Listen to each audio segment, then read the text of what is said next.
So you guys, yeah? Alright guys, I'm Sam. I'm from Brighton.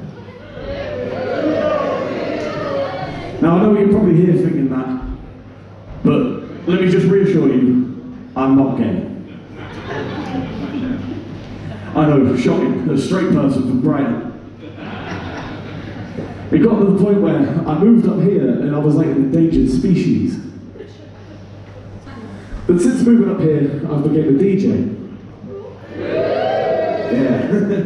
Now you might think that's a pretty cool job, but realistically I'm just Spotify but with a god complex. Now I don't know if any of you have ever seen a DJ setup before, but it's full of buttons, flashing lights and knobs. And half of them do fuck all. But all the big DJs, they'll touch everything and make you think they're doing something, but it's a scam.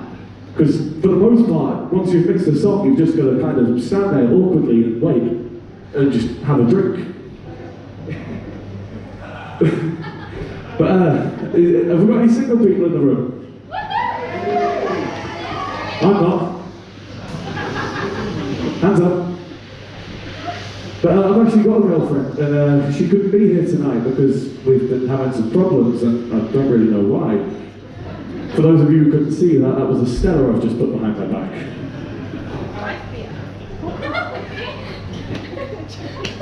But the worst thing that DJs experience is song requests.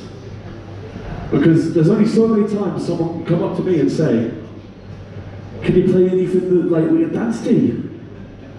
And I'm like, "I'm playing the cha-cha slide, the fucking instructions are in the song." But sometimes song requests do save you. There was this one time I got asked to DJ an event. I asked for the details and turns out it was a funeral for an unborn baby. Yeah.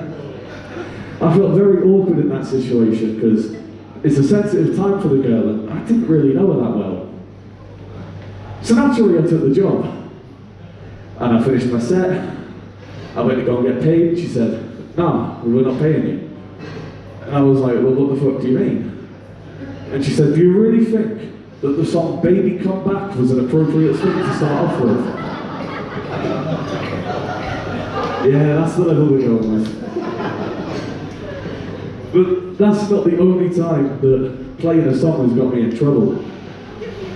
I had a girl come in and she was like, "Excuse me, can you play some Taylor Swift?" Ooh. So, being the self-respecting person I am, I immediately played Kanye West. And I was stood there thinking, "Oh, that was quite funny, she'll take that well." And then I look up and she's crying. But this happened before Kanye West became a Nazi, so I don't know what the fuck her problem was.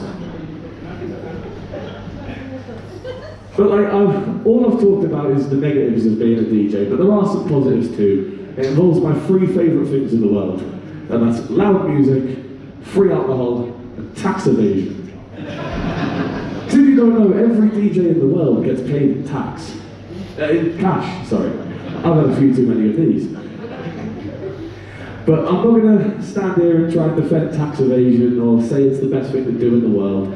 But if Prince Andrew's allowed high payments from the government, why can't I?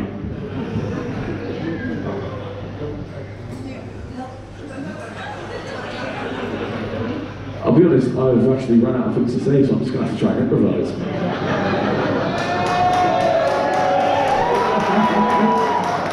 So I was DJing in South Shields a few months ago. Do you know where South Shields is? I heard a few boos there. Definitely Sunderland supporters. But so this random man came up to me and he was telling me that he was the ghostwriter for Wiley. And I didn't believe a word he said, so I just kept doing my job as I normally do. And then he comes over and he just starts rapping in my ear.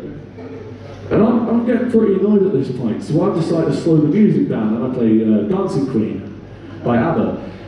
And then he comes over and he goes, "So what's your name?" And I go, "My name's Sam."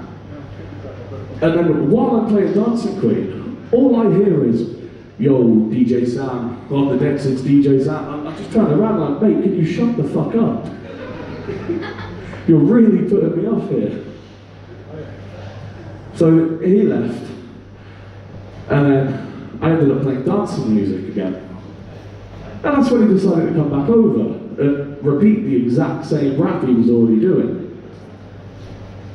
And I just looked at him and I thought, get a job.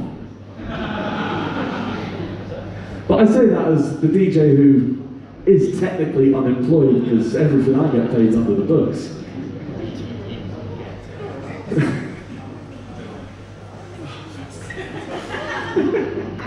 So, yeah, that's been me. I don't know if I've reached the full point, but thank you very much.